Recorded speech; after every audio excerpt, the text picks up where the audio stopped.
Olá, boa tarde a todos. A partir deste momento, reiniciamos as atividades do Encontro Nacional da Indústria 2014, uma realização da Confederação Nacional da Indústria, CNI, em parceria com o SESI e SENAI, que conta com o patrocínio das seguintes organizações: Braskem, Andrade Gutierrez, Serasa, Caixa Econômica Federal, BNDES e SEBRAE.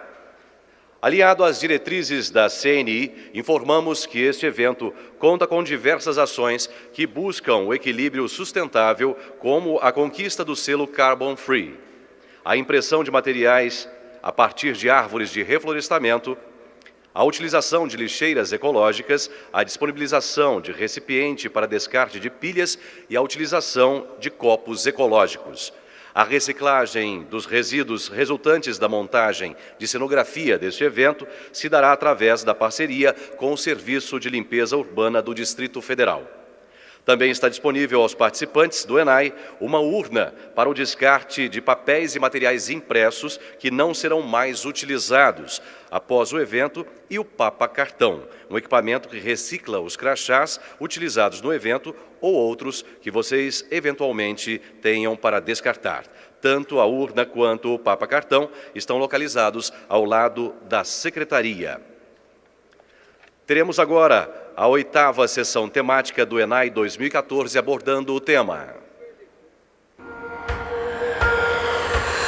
Infraestrutura deficiente eleva custos de produção e reduz a eficiência das empresas. Diversificar a matriz energética, aumentar os investimentos em saneamento, modernizar a gestão dos transportes e ampliar a integração entre modais são necessários para fortalecer o crescimento da nossa economia. Como aumentar os investimentos? O que falta para avançar? Vamos atuar juntos na agenda da Infraestrutura 2015-2018.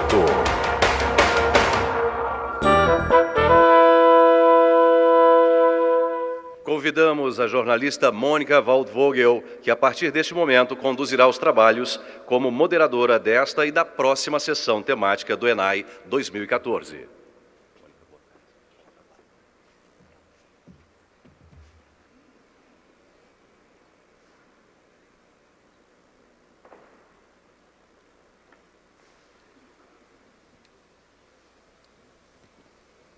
Muito boa tarde a todos. Agradeço imensamente à CNI por esse convite, por essa oportunidade de debater com pessoas tão importantes de cada um desses setores os avanços, as dificuldades e as possíveis saídas para um dos vários nós, para cada um desses vários nós que a economia brasileira, que o nosso país enfrenta. Debatemos nessa mesa os gargalos da infraestrutura, um tema muito amplo, que tentaremos fazer caber em apenas 1 hora de debate, mas que eu espero seja bem proveitoso e tenha, de fato, propostas, saídas, agendas para os principais tópicos que a gente vai abordar.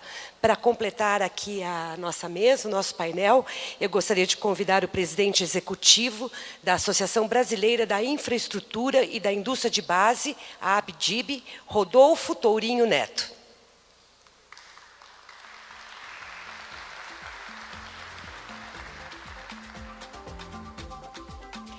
Convido também o membro do Conselho da Associação Brasileira de Grandes Consumidores Industriais de Energia e de Consumidores Livres, a ABRACE, e do Conselho Temático de Infraestrutura da CNI, Eduardo Carlos Spalding.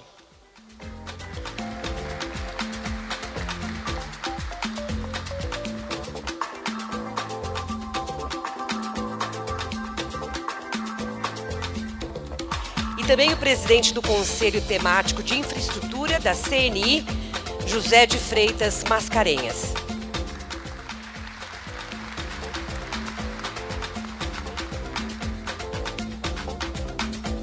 Bom, o nosso painel tem 1 hora de duração. Nós dividimos os temas em 4 blocos e vamos fazer com a mesma metodologia anterior, com as perguntas que vocês vão escolher. E tentaremos, então, responder e alimentar esse debate em blocos de mais ou menos 13 minutos. Vamos ver se conseguimos ser concisos e, ao mesmo tempo, abrangentes. Para começar esse painel, eu convido o Dr. Mascarenhas a traçar aí alguns dos vários pontos e problemas, levantá-los para que a gente depois possa ir mais fundo em alguns deles. Por favor, doutor Mascarenhas. Boa tarde a todos. Boa tarde, Torinho, Spaldi. Senhores, esse setor de infraestrutura ele é simultaneamente simples e complexo. Ele é simples porque todas as suas fases de execução são dominadas, toda a tecnologia nacional. Nós temos boas empresas, bons engenheiros, bons financiadores, enfim. E ele é complexo porque nós, os homens, o fazemos complexo, não é? E criamos regras, criamos inibições de tal forma que ele, enfim, traz muitos problemas, conforme nós vamos apresentar aqui rapidamente. Eu, lembrando apenas que uma simples obra dessa, e nós procuramos sempre, não a obra, mas o serviço que a obra traz, ela é implantada numa sequência de eventos que, primeiro, tem um planejamento estratégico, a seleção da obra, o projeto preliminar e orçamentação, as fontes de financiamento, com os participantes privados, participação das agências reguladoras, projeto executivo, desapropriações, licitações de obra, execução e fiscalização e, finalmente, entrega. Aqui tem umas 10, 12 fases. Eu diria que, em todas elas, nós precisamos de modernização. Exceto, e a boa notícia é a primeira, o planejamento estratégico, que tivemos recentemente uma apresentação da APL, que eles nos apresentaram uma muito boa apresentação, que eu diria de primeiro mundo, um planejamento que está sendo feito, ainda não está pronto, mas esses elementos todos que nós ficamos de inveja, que os americanos dispõem, com os nossos dados, todos vão estar disponíveis em breve para nós, fretes para várias regiões, os transportes, fluxo de destino e origem e destino, enfim, todas as informações e vão estar na internet, de tal forma que eu considero isso um bom princípio. Mas entre isso e o fim, tem muitas outras fases que precisam serem modernizadas. Bom, o que eu vou apresentar aqui é uma espécie de cabeça do iceberg, porque por trás disso tem todo um mundo complexo, mas pode passar, por favor? Bom, então, nós sabemos, não trago nenhuma novidade, que os sistemas modernos necessitam de sistemas logísticos integrados eficientes, disponibilidade de energia, preços, suprimentos competitivos, disponibilidade de água e saneamento. E, como eu disse, o ranking de qualidade na nossa estrutura não é dos mais brilhantes. Nós colocamos aí os BRICS, para apenas nos compararmos num grupo onde nós estamos efetivamente envolvidos, e vocês podem ver a posição do Brasil, ela quase sempre é a última, exceto no caso de rodovias, que nós estamos na antepenúltima, porque a Rússia não está tomando lugar. Só acho que não é um quadro brilhante. O custo da energia elétrica em valores médios, saiu uma apresentação, esses valores quase sempre não tomem como um valor absoluto definitivo, são valores que merecem apreciação, mas isso aí é um custo médio dentro de outros médios também, com o levantamento que a Firjan fez, e nós estamos aí nessa 7ª posição entre a energia mais cara do mundo, e isso se reflete diretamente na indústria. Como recuperar esse déficit da infraestrutura?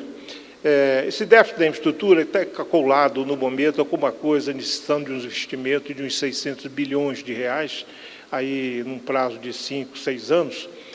Enfim, mas primeiro dá uma melhor governança do setor público na área de infraestrutura, isso é inegável. Segundo, da maior participação do setor privado no investimento na gestão do negócio. É preciso reconhecer que, em um determinado tempo para cá, o governo teve uma abertura maior do que tinha, mas isso ainda tem que ser aumentado por razões que nós podemos discutir aqui durante o debate. Mostramos que, de fato, apesar do aumento dos investimentos que recentemente têm sido alocados ao setor, ali mostramos uma média em 2001 e 2006, uma média de 9 bilhões por ano, que passa para mais do dobro, mas podíamos achar que isso aí é suficiente, mas não é. É insuficiente, e aí estão a demonstração disso quando nós comparamos investimentos de infraestrutura sobre o PIB. Aí nós vemos a China, Chile, Índia, enfim, e a posição do Brasil, 2,1% é muito pouco, nós temos que investir no mínimo o dobro, 4,5%, 5%, podemos eventualmente discutir isso depois, e isso nos dá um déficit ali. Se nós investíssemos 5%, nós teríamos um déficit de investimento anual de 140 bilhões de reais. Bom, os cronogramas dos investimentos, esses, e além de outras mazelas, eles são muito, não são confiáveis, tá certo? As obras se atrasam, enfim. Mas o fato é que em agosto de 2012, a presidente Dilma lançou um programa novo, o PIO, que todos nós recebemos com muita satisfação, que era uma posição forte do governo, e traçou cronogramas aí para desenvolvimento de cada um deles, e alguns deles efetivamente ainda estão pelo caminho. Ferrovias, por exemplo, praticamente nenhuma nova ferrovia foi feita. O Dr. Rodolfo Torinho está bem por dentro disso, ele pode nos ajudar em relação a isso, embora esteja em andamento, as providências e tal. Os arrendamentos portuários também, nenhum novo foi feito daquele que foi colocado no programa naquela época, embora alguma coisa esteja se fazendo sim na área privada. O PAC 2, isso é um levantamento que não é nosso, da Fontes Abertas, apenas 15% dos 7.200 empreendimentos dos 48 mil estão concluídos em operação. Não é, digamos, um empreendimento brilhante. E o que é que precisa ser feito? Bom, eu vou aqui adiantar alguma coisa, mas eu sei que o debate aqui essencialmente é voltado para isso, o que é que nós temos que fazer. Mas no nosso modo de ver, melhorar a governança, a agilidade do setor público, aumentar o investimento público, aumentar a participação privada nos investimentos com concessões e PPPs, modernizar o setor portuário, incluindo concessão das administrações portuárias à iniciativa privada, podemos discutir isso também, e energia elétrica, revisar o modelo para garantir o suprimento e a modicidade tarifária. Basicamente, é uma provocação que foi incumbido de fazer, espero que tenha sido feito, e reconheço que isso é a cabeça do iceberg, muita coisa tem por trás disso, que certamente os companheiros aqui são mais do que competentes para lhes explicar bem. Eu acho que há um consenso, e a CNI já expressou isso em diversas oportunidades, inclusive no seu extenso estudo sobre a infraestrutura e as necessidades no Brasil, de que o setor empresariado quer sim participar e acha que o governo, o setor público não dá conta de fazer tudo sozinho. Justamente sobre parcerias público-privadas e seus entraves e suas dificuldades é o tema que abre aqui o nosso bloco de debates. Então, vamos apresentar as perguntas que são possíveis e a qual vocês escolhem para que os nossos debatedores possam responder. Vamos ver as perguntas.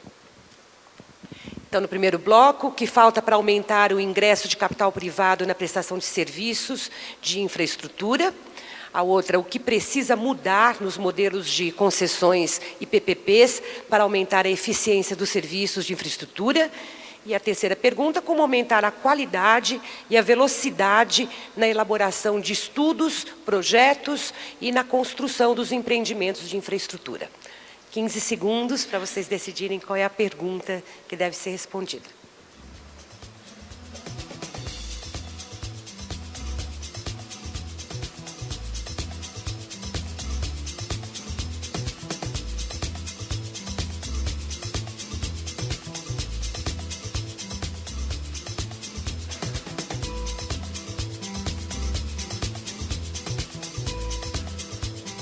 Bom, pergunta de ordem prática, né? Como deu para perceber. Como aumentar a qualidade e a velocidade na elaboração dos estudos, projetos e na construção dos empreendimentos de infraestrutura? Eu faço essa pergunta direto para o doutor Mascarenhas, porque imagino que, ao levantar esses problemas, também estudou esses nós. Há problemas nos projetos, há lentidão nos processos licitatórios, há entraves e constantes levantamentos e dúvidas feitos pelo TCU, pelo Ministério Público e por tudo mais. Portanto, como é que se faz para ter mais eficiência na largada e depois na elaboração e na execução?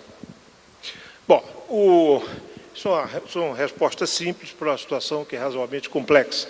Veja bem, nós somos o reflexo da sociedade que nós somos. Então, a sociedade precisa exigir isto, obras com qualidade, com prazos, com cumprimento, dá importância a isso. Enfim, o que acontece na lógica que as obras estão sendo feitas é o seguinte. Bom, a infraestrutura é uma política pública, tudo sai, não precisa lhe dizer, da decisão do governo.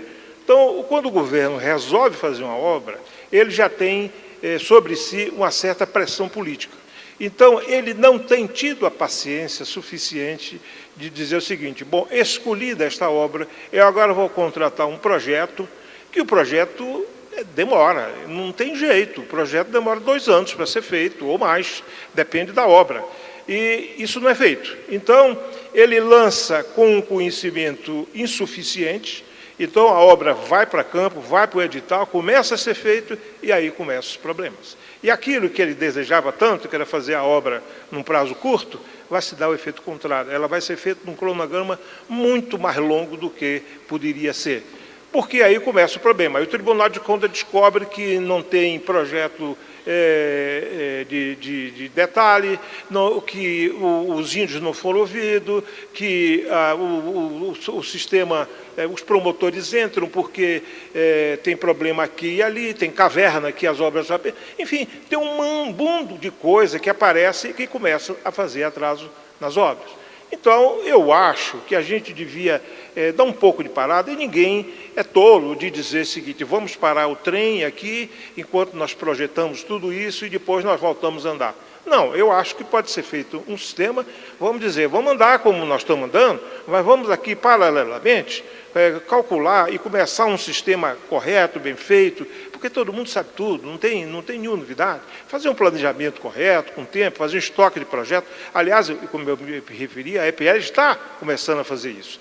Isso vai demorar um tempo, mas lá na frente nós vamos nos encontrar. E aí sim, você vai começar a ver que as obras podem ser feitas nos prazos, pode ser feita...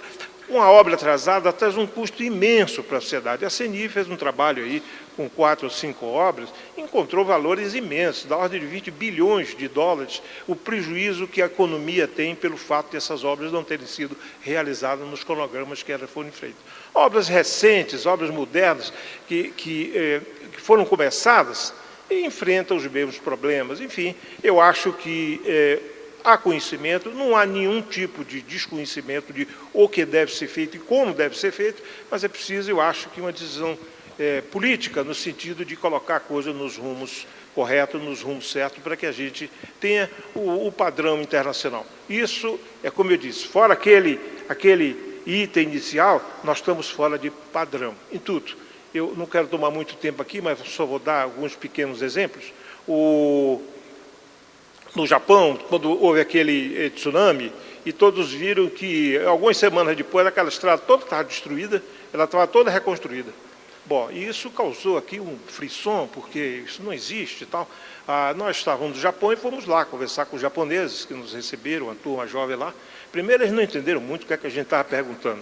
E segundo, eles disseram o seguinte, bom, tem uma legislação aqui que permite que toda vez que houver um evento dessa natureza, você pode contratar diretamente, pode chamar a empresa que já está cadastrada aqui e começar a obra imediatamente. E que provavelmente já tem o projeto, né? Não tem corrupção, não tem suposto de que alguém vai fazer malandragem relator de tempo, e quando tem lá, é assim barato, é $200 mil, e quando descobre, eles fazem araquiri, certo? Então, é uma sociedade que tem valores diferentes para essas coisas. Então, a gente tem que evoluir para chegar a uns valores melhores do que nós temos hoje, que no sentido que você tem toda uma legislação que a função dela é não deixar que a obra seja feita, porque ela amarra tanto o desenvolvimento que causa esses atrasos todos e essa baixa qualidade. Agora, talvez a questão das ferrovias, que foi anunciado o projeto com tanta fanfarra e acabou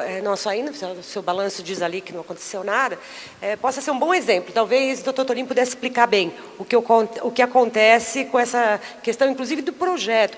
Eu deixo também junto uma pergunta sobre se a falta de projeto nas licitações é para ganhar tempo ou é para reduzir custo? Porque projeto é caro também, né? Projeto é muito caro, é um custo importante na obra. Quando o governo faz licitações de forma que o projeto, a construção, tudo já está incluído na licitação, só há um esboço muito genérico, ele está tentando economizar, e essa seria uma das razões ou não? Doutor Torim. Em primeiro lugar, boa tarde a todos. Mas, em primeiro lugar, em relação a essa questão de projeto, em algum momento da vida da obra vai ter que ter projeto, né? Então, esse é um ponto que você vai enfrentar de alguma forma. O que acontece muitas vezes é que o governante, olhando do lado político, quer antecipar ou antecipa uma licitação com um projeto não completo e que vai efetivamente dar problemas depois. A questão inicial que você colocou, eu acho que você tem a questão de projeto é fundamental, a de financiamento e de garantia. Quando a gente junta esses três aspectos e que você pergunta sobre ferrovias, a gente pode fazer uma análise breve o que está acontecendo. Quer dizer, depois das rodovias que foram licitadas pelo governo, e eu diria todas com sucesso, menos uma delas, onde você desenvolveu um termo de financiamento que faz parte do edital. Eu entendo que esse sucesso, que saíram 6 ou 7 rodovias e com um deságio muito grande em cima das tarifas, acelerar o processo de ferrovia. A grande novidade no projeto de rodovias tinha sido a questão do chamado... Quer dizer, você garante as questões de financiamento, é o Project Finance puro, que é fundamental, que se opera no mundo inteiro e que o Brasil não fazia isso. Nesse projeto de rodovias, ficou assegurado o Project Finance. Isso é que animou seguramente o governo a lançar o projeto de ferrovias, que é muito mais complexo do que o de rodovias. No caso de ferrovias, primeiro, é novo, é um modelo novo, e, além da questão do financiamento em si, você tem a questão da garantia que você recebe da Valec e você ainda tem a questão contratual. É um modelo novo, pode ser que dê certo, ou tem tudo para dar certo, mas ele é extremamente complexo. E você garantir esses três pontos, que é o financiamento, esse seria o mais fácil, que você já tem o das ferrovias. E o que se discute hoje, na fase final, junto com a BDIB, é a questão do contrato final e da chamada garantia Valec. Depois disso, irá, então, para a licitação, antes passando no TCU. A nossa grande preocupação é exatamente o TCU, porque ele já analisou um outro projeto de ferrovia e considerou que havia divergências, e nós não conseguimos passar. Nós, que eu digo, é governo e iniciativa privada, e TCU, né, daquelas modificações que ele propôs num projeto original de ferrovia e que torna inviável, no nosso entendimento da iniciativa privada, inviável qualquer ferrovia que venha a ser licitada dessa forma daqui para frente. Mas eu só queria voltar para o ponto inicial, tendo dado esse resumo. Nós precisamos ter condições de financiamento, nós precisamos ter condições de garantia e de projetos. Essas são, eu tenho certeza que foi o que Mascarenhas também colocou, essa é a essência de tudo. Nós precisamos desenvolver muita coisa. Eu sou otimista, acho que ao longo de 2 anos, essas rodovias, saíram 6 ou 7 rodovias, tem mais 4 rodovias que estão em PMI, em processo de manifestação, procedimento de manifestação de interesse, mais 6 de ferrovias. Mas você precisa ter essas coisas todas funcionando ao mesmo tempo. e nós perdemos tempo. Nós perdemos muito tempo em relação a essa questão, ou chame-se de privatização ou de concessão, tanto de ferrovia quanto de rodovia e ferrovia. Mas eu queria lembrar que, nesse meio, nós tivemos também, com muito êxito, foi a questão dos aeroportos, que deve continuar. Então, eu vejo eu diria mesmo, daquilo que a gente faz hoje, eu vejo com entusiasmo o que pode ser feito. Agora é preciso que o governo colabore. É evidente que a complexidade da obra e do trabalho altera também essa confiança ou desconfiança em relação ao que acontece. O TCU intervir em algo que já tinha sido agendado ali entre as partes e atrasando mais, pode ser uma interferência. Mas então eu pergunto, até que ponto a gente ainda tem desconfiança nessas parcerias de qualquer um dos órgãos, quer dizer, não é apenas entre ministério que está providenciando a obra e o parceiro da iniciativa privada interessado nessa obra, mas também de terceiros órgãos. O Claudio quer falar, eu já te passo, Mascarenhas. Eu queria fazer um comentário sobre a sua pergunta anterior. A mim estranha muito que uma metodologia que já existe há muitos anos, consagrada no setor privado para fazer grandes projetos, não seja usada. É algo que está disponível, né? O Project Management Institute, né? Há muitos anos, ele aperfeiçoa essa técnica e isso só diz o seguinte: projetos grandes, eu tive envolvido em alguns, acima de $1 bilhão, eles exigem, para serem aprovados, 3 estágios de maturação. E, para responder a sua pergunta, cada um desses estágios tem um valor que não é trivial do custo do desenvolvimento do projeto. Por exemplo, eu lembro de um projeto de $2 bilhões, que na primeira fase ele gastou $30 milhões. Antes de ser aprovado, a fase anterior, a fase que a gente chama de projeto básico, para um projeto desse porte, gastaria $100 milhões. Então, o que um investidor privado, industrial, se dispõe a fazer para ter certeza que o projeto está consolidado, maduro, e ele não vai ter, que daí sim o prejuízo seria muito maior, como são os nossos públicos, em atrasos, refazimentos. Você descobre lá na frente que você não fez a investigação de solo, não fez a otimização das alternativas. Então, eu realmente não entendo por que não se copia alguma coisa que é feita todo dia no Brasil e no mundo, na iniciativa privada. Esse bloco está acabando, eu acho que o próximo ele complementa isso e a gente pode seguir com essa discussão, mas fez menção de fazer um último comentário rápido que eu te peço. Eu queria só dizer 2 fatos, porque eu sempre tenho um sentido crítico de olhar o que é que se faz lá fora, o que é que nós estamos fazendo aqui dentro e como funciona. Por exemplo, essa questão da garantia. Evidentemente que ninguém aqui deixa de exigir garantia nos seus contratos. Mas nós tivemos aí há algum tempo uma reunião no México para falar de PPP. E eram 25 países. E o Brasil mandou alguém lá do BNDES e ele chegou lá e foi explicar o fundo de garantia das PPP no Brasil. Explicou a coisa toda e, de repente, os portugueses vieram e falaram para nós: mas que fundo é esse que vocês criaram? Não, fundo PPP, para garantir se o governo não pagar, mas não precisa. O que precisa é que o governo pague. É exatamente isso. Se o governo pagasse, não precisava de garantia nenhuma e a obra custaria menos. A outra coisa interessante é o seguinte: os empresários, com razão, não aceitam a interferência do governo no estabelecimento dos ganhos deles. Se tem concorrência, a concorrência inclui toda a remuneração do investimento e ela é parte. Bom, mas o governo intervém e tal, mas faz essa briga, então, aí o governo, mesmo sob esse protesto, faz o edital e vai lá e põe a obra em julgamento.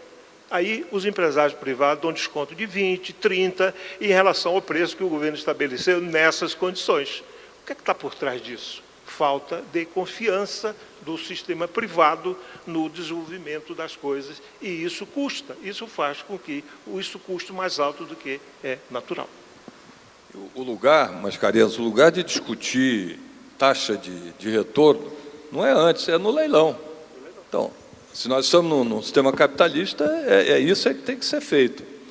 Então, quando você vai analisar, por exemplo, os problemas que nós tivemos em rodovias, quando nós entramos numa segunda etapa agora de 4 rodovias, nós sugerimos ao governo que fizesse um procedimento de manifestação de interesse.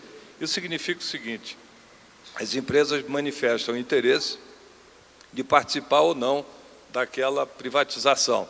E elas é que vão fazer os projetos. Fica aberto, é um procedimento público, e isso nós estamos fazendo agora para 4 rodovias. Mas, no caso das 6 ferrovias, também é através do procedimento de manifestação de interesse, ou PMI. Por quê? Porque aí o empresário, Mascarenhas, o empresário passa a ter certeza de qual é o valor do investimento, que é a base de tudo. Então, um grande problema que a gente tem, Paulo, e acaba sendo também no setor elétrico a mesma coisa, é o valor do investimento, é isso que comanda tudo. Nós já avançamos nessa questão de financiamento, de entendimento do BNDES. Eu acho que ele tem uma visão diferente hoje, mas a determinação do investimento é fundamental. Você mencionou os aeroportos na Copa e ficou uma das vedetes do período foi o regime diferenciado de contratação. De alguma forma deu mais velocidade e acelerou obras que estavam muito atrasadas e que tinham grande emergência. Até que ponto esse modelo pode ser melhorado, pode ser aplicado, pode substituir o modo como fazemos licitação? Esse é o tema do nosso segundo bloco. Vamos ver as perguntas para ver a escolha de vocês para o próximo bloco. Quais as ações necessárias para reduzir os prazos e a burocracia nos processos licitatórios? O que pode ser feito para dar maior transparência e garantir prioridade técnica no processo de escolha das obras públicas? E como aumentar a eficiência do Estado no que se refere à gestão, planejamento e execução de projetos de infraestrutura? 15 segundos.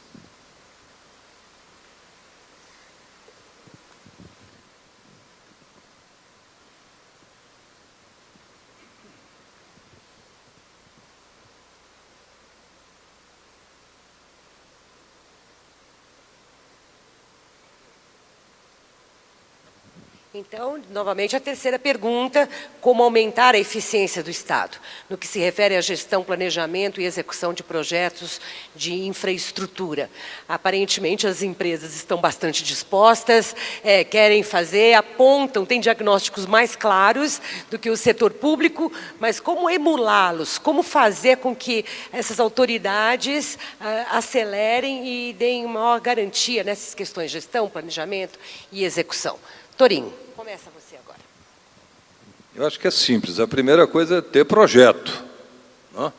Quer dizer, o governo só vai ter a capacidade de avaliar se uma determinada obra, se ele tiver o projeto para poder comparar as coisas. É simples demais isso. O fato de muitas obras irem para a licitação sem o projeto completo é compreensível do ponto de vista político, mas não do ponto de vista econômico. Então, eu só vejo que tem que ter uma atuação muito grande no início da agência reguladora, né, a zelar por um projeto bem feito, e o acompanhamento que deve ser feito pelo TCU. O que a gente questiona muito nessa questão do TCU é a importância do TCU total, agora que ele tem que se ater àquelas questões que são fundamentais para a não interrupção do projeto sem razão. Mas eu acho que, basicamente, a minha posição é projeto. Mascarenhas. Bom, no meu modo de ver, são duas coisas chaves. Primeiro, governança. Segunda, gente. Governança, é preciso... Nós já fizemos 2 trabalhos aí para oferecer ao governo, mostrando como é que funciona. As empresas privadas têm a obrigação de saber isso de cima a baixo, como é que as coisas funcionam, porque senão elas não resistem, né? Então, mostrar que é preciso que haja uma lógica processual para que essas coisas comecem do início da decisão política, ela flua eficientemente até o fim. Bom, o governo precisa tomar consciência disso e fazer as reestruturações, as reengenharias necessárias. A segunda, gente de qualidade. Não é preciso muita gente, é preciso gente qualificada para que você tenha isso que nós estamos comentando aqui, que as obras sejam bem escolhidas, que haja meritocracia, que os projetos sejam bem elaborados e que sejam bem conduzidos. Por exemplo, essa questão das PPPs exige um grande conhecimento de engenharia financeira. O Estado tem que ter capacitação para isso, porque para fazer fluidez. As obras, elas se realizam através de 3 meios muito simples. O primeiro é a obra pública, que isso são recursos públicos do orçamento da União. O segundo, a concessão integral, que o risco é todo passado para o empresário, que também é muito simples, é só fazer edital e passar, desde que tenha um bom projeto. E o terceiro, que é o mais comum, porque são obras que o país existe na maioria das circunstâncias, é que ela não tem um retorno suficiente, o governo tem que entrar com a parte dos recursos. E aí tem uma divisão de risco, é preciso uma engenharia financeira muito bem montada. E é preciso gente capaz para fazer isso, gente bem paga, tá certo? Não precisa muita não, mas é preciso que tenha. Então, governança e gente capaz, eu acho que é a chave para você ter um bom desenvolvimento da gestão desses projetos no setor público. Eu gostaria aqui de complementar o seguinte, a gente tem visto no TCU, e isso é causa de muito atrito, de muita mal-estar, até porque às vezes há uma conotação de que a obra foi sobrefaturada, não é? Quando, na realidade, para o momento em que a obra é licitada, e isso eu estou falando em projetos privados, onde você já fez toda essa maturação anterior, existe ainda, e é inevitável, isso é científico, um grau de incerteza porque aquele não é o projeto definitivo, executivo e acabado, né? Ele tem um grau de incerteza que faz com que, nos projetos privados, se deixe uma contingência que vai normalmente de 10% a 15%. Ou seja, seguida essa regra num projeto público, se vamos dizer, o sobrepreço ao longo da vida do projeto estivesse dentro dessa margem, ele não deveria ser devolvido, não é? Pelo contrário. Então, eu acho que é um processo, no meu entender, de educação em todas as fases, como disse o Mascarenhas, desde o planejamento, há uma questão de gestão, de ter gente capaz, não é? E os órgãos envolvidos também têm que se educar em termos daquilo que existe mundialmente como expertise nessa área. Eu queria voltar à questão que eu pus lá no começo, sobre o regime diferenciado de contratação. Quer dizer, qual foi a experiência em relação a isso? O que funcionou? Foi muito diferente? Que etapas foram possíveis de serem vencidas com mais velocidade, ou simplesmente de serem suprimidas, ao ponto de dizer, elas de fato são descartáveis, é possível fazer licitações mais velozes, rápidas, com boa governança, para resultados em datas marcadas, e que possa, digamos, vir alterando práticas no governo. Essa experiência foi bem sucedida, ela vale a pena para o país, para o poder público, para o setor privado envolvido nessas obras e licitações? O que você acha, Torinho? Eu acho que sim. A nossa lei de licitação, ela está fazendo 20 anos esse ano.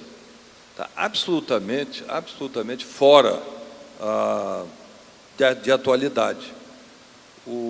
Ao longo desses 20 anos, você fez licitação para uma xícara de cafezinho ou para uma estrada, para uma rodovia de 10 bilhões, da mesma forma, cumprindo os mesmos procedimentos, em qualquer área que você tivesse que licitar. Existe um projeto, hoje, que está sendo discutido no Senado, que, no fundo, é a atualização, é a revisão do processo da Lei 8666, que é a Lei de Licitações. E um dos pontos, no nosso entendimento, fundamental, é esse novo processo, que é o RDC, né, onde você parte para uma coisa muito mais atual. Ele já funciona hoje, o governo já está aplicando em muitas das licitações que tem feito, e eu acho que é um avanço muito grande. Evidentemente que, como uma coisa nova, como qualquer coisa nova, ele precisa ser melhorado, ele precisa ser atualizado. Mas, para mim, pessoalmente, é a solução que a gente tem para uma série de problemas, de obras inacabadas, de obras não entregues e de vários outros problemas que existem. Começou no pequeno, hoje está sendo estendido, a ideia é que seja estendido para toda a contratação que passe, sobretudo, por infraestrutura. Que vantagens tem, Mascarenhas, específicas, que já pode se dizer, se tivesse que fazer uma nova lei, esses pontos tinham que estar lá? Olha, esse processo novo da licitação que o Rodolfo citou é um gesto positivo. Há discordâncias. Evidente que há uma experiência hoje grande, mas eu acho isso razoavelmente simples conduzir esse projeto, porque umas pessoas acham que o RDC funciona assim, outras acham que isso para projeto não vale, outra coisa que leilão para uma obra pequena vale, para uma grande não vale. Isso são coisas que você pode fazer um consenso em torno disso e fazer um bom projeto. Não significa que os problemas estarão resolvidos, porque se você não tiver toda uma governança, conforme referi anteriormente, para operar esse sistema eficientemente, ele claudica, ele empaca. De sorte que isso é fundamental. Eu me lembro um grupo de obras que o presidente Lula resolveu, naquele tempo, fazer, e ele nos dizia, daqui a 6 meses as obras vão ser licitadas, tal, e 6 meses se passaram, mais 6 meses, mais 6 meses, mais 6 meses, 2 anos, então, depois as obras não saíram, sei lá. Por que é que não saíram? Porque havia uma briga entre o Ministério do Transporte e o TCU acerca da remuneração do investimento. Então, a taxa não se calcula assim, vai para lá, vai para cá, e ficava nessa coisa que não se fazia consenso. Isso, infelizmente, essas coisas existem no Brasil. Tá? Por quê? Porque falta engenheiros de mesma qualificação se sentarem e dizer o seguinte, se é que isso é necessário, porque eu não acho isso necessário. Isso é uma outra disfunção, o Rodolfo já falou aqui, quando se faz a concorrência, é para discutir todos os elementos que estão ali na proposta e escolhida a melhor, de menor custo, eu acho que de melhor qualidade. Mas o governo não confia, ele acha que tem conluio entre as empresas, ele acha que esse negócio não pode ser assim, e em vez de ele cuidar, evitar que isso seja através, qualquer mecanismo que seja, uma penalização alta a uma empresa que faça isso, não, ele prefere a disfunção desse processo, então fixa a discussão aí, que as empresas fazem com que empresas boas, às vezes, não participem dos processos, porque aquela remuneração está fora do mercado, não é suficiente, não vale o risco, tem outras alternativas, enfim, essas coisas precisam ser melhor discutidas e praticar, fazer o que se faz no mundo, não inventar roda aqui dentro do Brasil. Spaldi, quer comentar? Não, eu concordo. Concordo. Então, nós vamos entrar agora... Vai pegar o microfone? Não. Vamos para a sua área também agora, porque tem toda essa relação, evidentemente, importante entre parcerias privadas e o poder público, mas a questão da energia na infraestrutura hoje é tema fundamental, quentíssimo, está na primeira página dos jornais todos os dias, e não dá para fazer planejamento sem saber que quantidade de energia tem disponível e a que preço. Então, temos aqui 3 perguntas também sobre energia para propor para vocês. Vamos ver. Como conciliar a proteção ambiental com o necessário aumento de investimento em geração de energia elétrica? Como reduzir o custo da energia elétrica para a indústria? E como a crise do setor elétrico será superada? O que esperar daqui para frente? Vamos ver. Dá até para adivinhar qual vai ser a pergunta escolhida.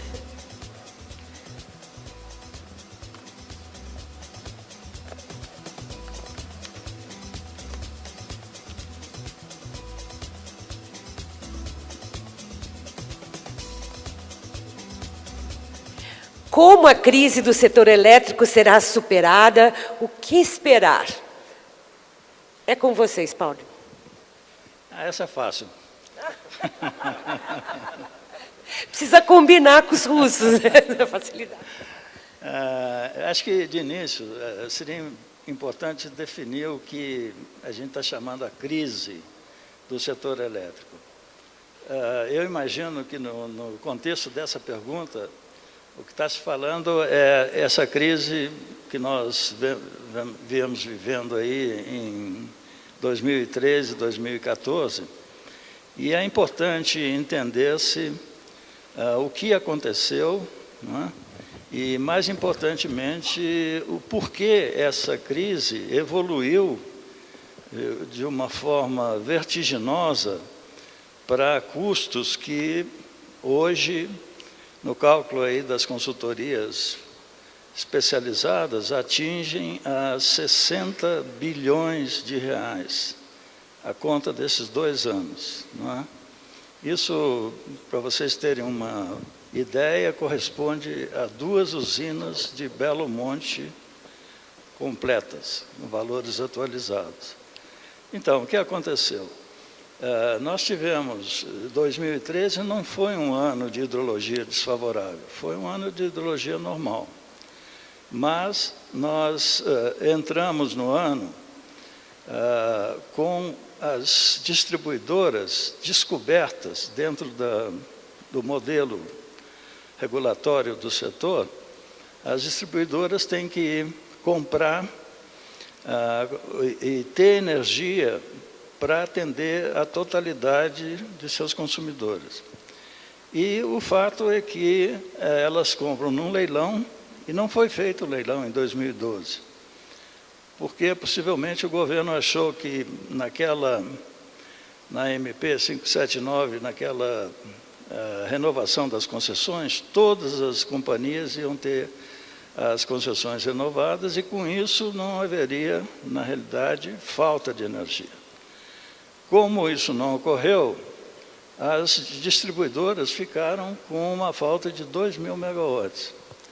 E aí, à medida que o ano correu, nós vimos que era o prenúncio de uma crise histórica em termos de hidrologia. E as térmicas, então, foram sendo usadas mais e mais, e o preço no mercado, no spot, no PLD, subiu às nuvens, a 600, 700 dólares. Então, as distribuidoras que tinham que honrar os seus compromissos de fornecer energia, devido a essa imposição regulatória, tiveram que comprar essa energia caríssima. E é claro que elas iriam, como vão, repassar esse custo para os consumidores, mas isso não ocorre no mesmo momento, só quando anualmente há uma revisão tarifária daquela distribuidora. O fato é o seguinte: isso aí aumentou de uma forma extraordinária os custos. O governo teve que, já em 2013, ajudar através do Tesouro, e em 2014 a situação só se agravou, porque aí sim as distribuidoras continuaram descobertas em 2.500 megawatts, o preço do PLD persistiu nas alturas, e isso acabou causando uma disfunção e uma série de medidas, não é, emergenciais que o governo teve que tomar, conseguindo empréstimos através da CCE, enfim, vocês acompanharam tudo isso. O fato da vida é que, quando você vai buscar as causas, uma é essa de não ter sido feito esse leilão, não é? A outra, não podemos deixar de considerar, é essa situação anormal da hidrologia.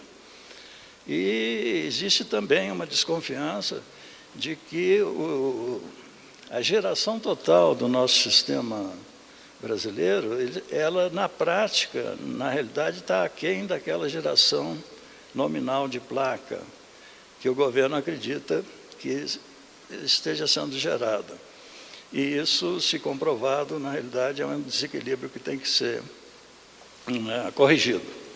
Agora, nós temos os custos e agora a pergunta seguinte é, ok, como que nós vamos, com esse tipo de perspectiva, reduzir o preço da energia, que, segundo um levantamento mais recente da Firjan, já é a quarta mais cara do mundo, né? Dentro daquilo que o Mascarenhas mostrou.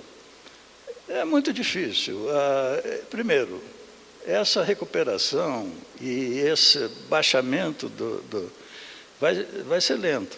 Vai ser lento e vai ser penoso, e a energia vai subir antes de descer. Agora, ela tem que ser combatida, né? Isso é uma anomalia. Esses 40 milhões dos 60 que está na conta dos consumidores vai ser distribuído, né, ao longo dos próximos anos, 2, 3, 4 anos, alguns 5, parte disso já foi decidido, mas o que pode ser feito é o seguinte, é o governo e os agentes do setor, os consumidores da indústria, buscarem, em conjunto, não é,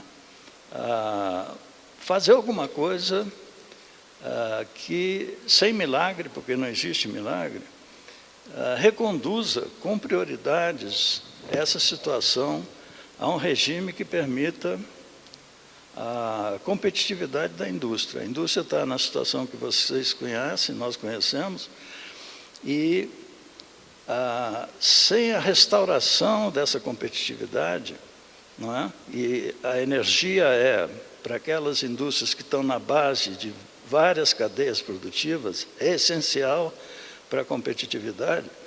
Então, o que eu digo é o seguinte, tem que haver, por parte do governo, a disposição, né, com a ajuda de todos, porque isso é realmente uma tarefa coletiva, a disposição de priorizar, por exemplo, vamos priorizar a modicidade tarifária para aqueles consumidores residenciais de baixa renda, aqueles que não têm como se defender, não é? Mas, e vamos também priorizar, essa nossa proposta, a energia para a indústria, através de uma política industrial que permita que a indústria tenha, nesse fator que foi no passado um fator de desenvolvimento, tenha de fato uma condição, não é, de se superar. Isso depende de todo mundo e eu gostaria de ouvir os meus companheiros aqui sobre se o mundo que nós vivemos nos próximos meses e anos vai permitir um esforço desse. O Adriano Pires, que estuda bastante energia, ele calcula até em mais, ele estava nos jornais essa semana, que ele calcula o custo desse arranjo todo, depois da medida provisória, em 105 bilhões, divididos entre contribuintes e consumidores. Todos vão ter de pagar essa conta. Talvez seja muito, seja superestimado. Talvez ele tenha ido além, porque isso é uma conta feita pegando um horizonte de 4 anos. Já incluindo todos os empréstimos que foram feitos e tudo mais. Enfim, como a gente vai sair, na sua opinião, dessa situação? Mantendo baixa tarifa para quem precisa dela para movimentar a economia, como é o caso da indústria, ou porque não pode pagar, ou seja, pondo a conta nesse consumidor intermediário. Há clima político para fazer uma negociação desse tipo, como sugere o Spaldi, na sua opinião? Olha, o país abriu mão de gerenciar o seu sistema elétrico. Ele é robusto, na minha opinião, ele é robusto hoje, mas ele abriu mão quando perdemos os reservatórios de Belo Monte, das usinas do Madeira, de Teles Pires. Esse, para mim, é que foi o grande problema do sistema elétrico brasileiro, porque nós não temos novos grandes hidroelétricas para fazer. As do Amazonas, você não vai ter muita coisa. Então, esse é um ponto. Eu acho que você só voltará a ter um equilíbrio de preço na hora que você tiver concorrência, outra vez. Na hora que você tiver produção. E essa produção, no meu entendimento, só virá através de biomassa. Nós não temos gás natural para isso. Carvão tem uma série de problemas, além dos ambientais, e de preços também.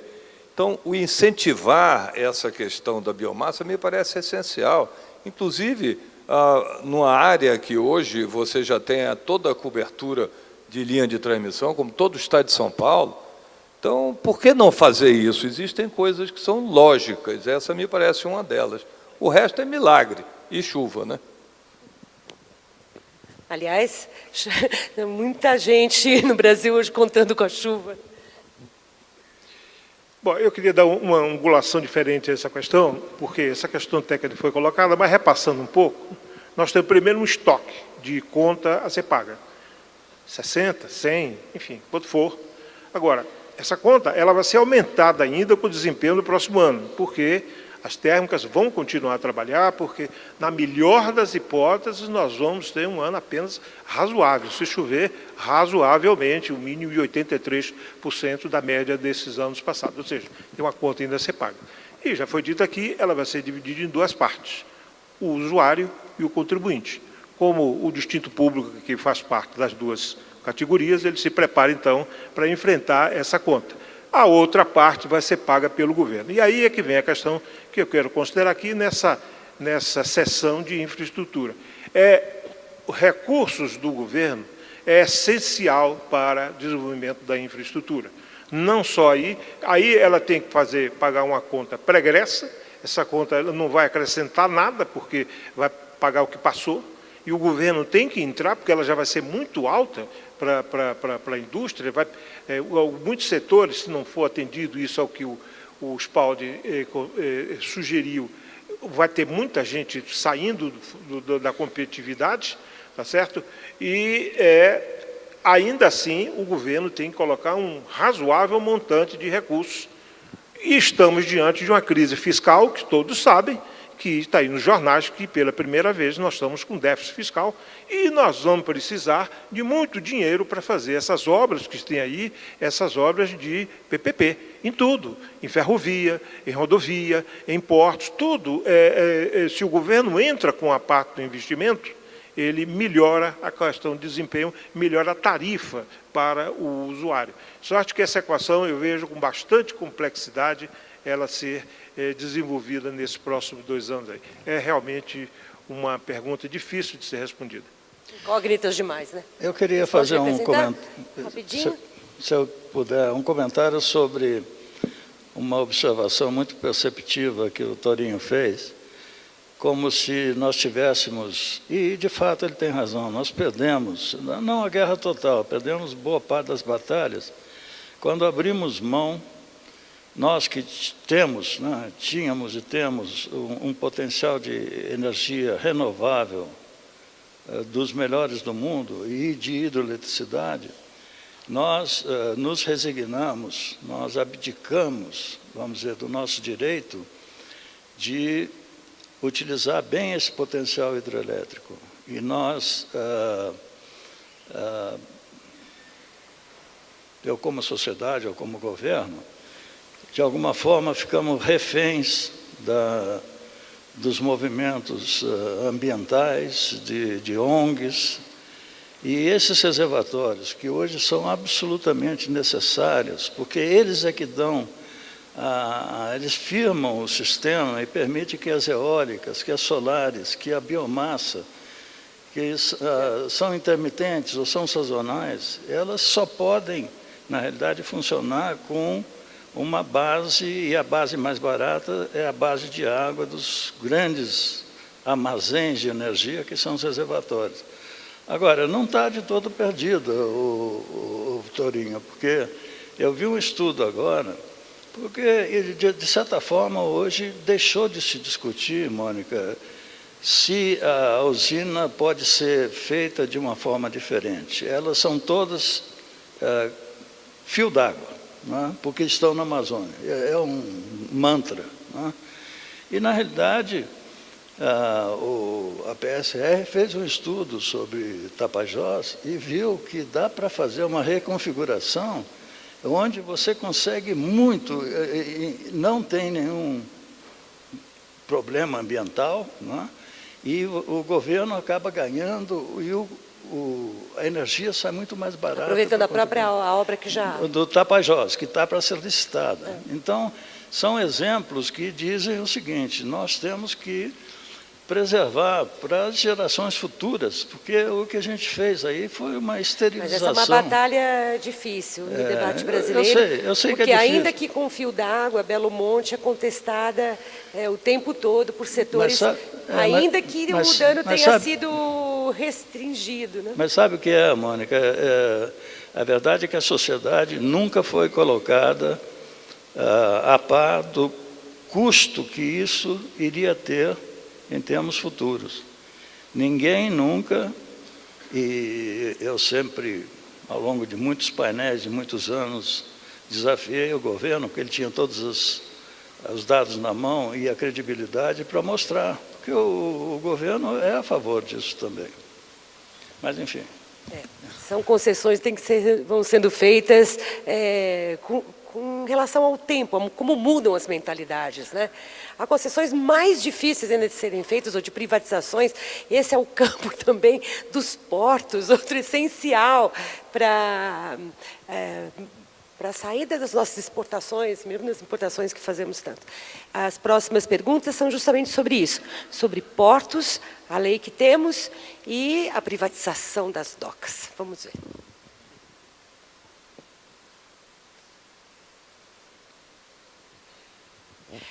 O que falta fazer para elevar nossos portos públicos a padrões internacionais?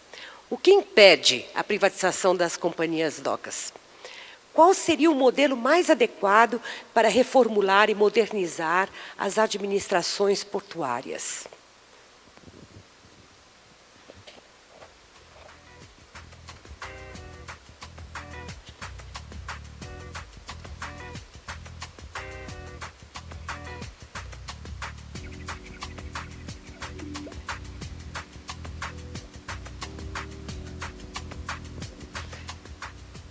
Qual seria o modelo mais adequado para reformular e modernizar as administrações portuárias? Mascarenhas? Olha, essa realmente é uma boa pergunta, viu? O modelo nós já temos. Uma lei aprovada. Não, veja bem, mas o modelo ele é flexível, ele dá poder ao Estado de conduzir da forma que lhe parecer mais adequada. Ele pode continuar com o sistema atual. Veja bem, vamos separar o que são os terminais concedidos, que esse aí tem um regime próprio, porque, afinal de contas, são ações que o governo já tomou, então ele tem compromisso, ele tem contratos, ele tem que cumprir, e isso aí está funcionando razoavelmente bem. Tem os terminais nas áreas públicas, tem os terminais privados.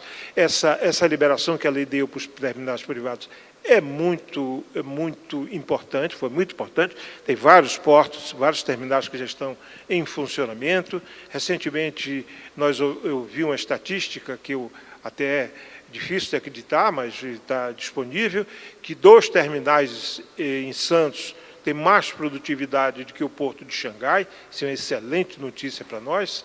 Agora, isto não é o conjunto dos nossos portos. No conjunto dos nossos portos, ele é ruim.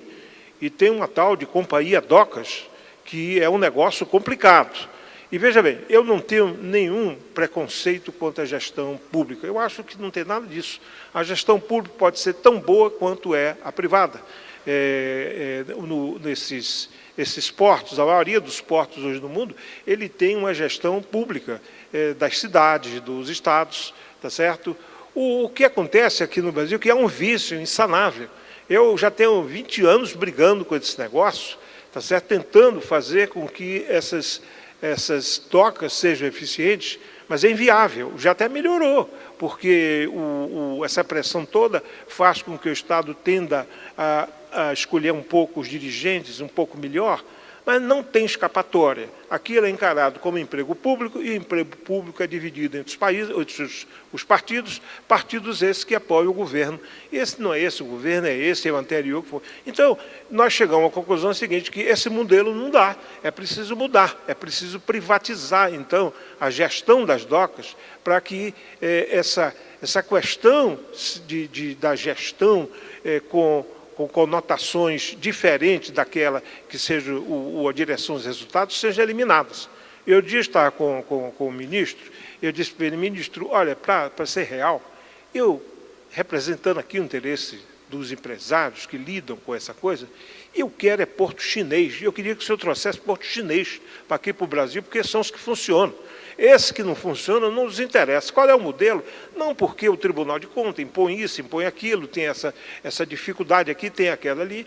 E o fato é que até agora não se conseguiu, mesmo da lei nova, nenhum tipo de ação, mesmo daquela que o governo considerou como prioritária para os portos de Santos, porque vai para lá, vai para o porto, vai para o Tribunal de Contas, volta e não se consegue ir para frente. Então, nós adotamos o princípio, então vamos privatizar os portos. Eu até acho que você não pode privatizar as docas.